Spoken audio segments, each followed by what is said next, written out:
आले पण प्रॉब्लेम झाला आपल्या इकडे. ऐका ना, नवीन मशीन लावायला लावू आणि हे जे आता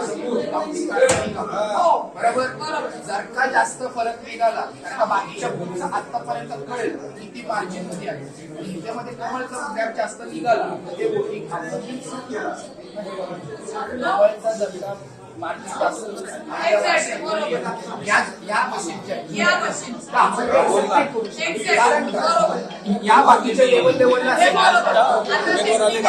या दोन मशीन नवीन लावायचे. या दोन मशीन नवीन लावल्यानंतर यांचं मतदान परत घ्या. एक काम करा आणि मग तो डिफरन्स जो आहे तो आपण हेच माझं म्हणणं होतं आणि ही प्रक्रिया हे सांगत नाही तेच होणार पण एवढं सगळं पगार कसं होईल हे बोला.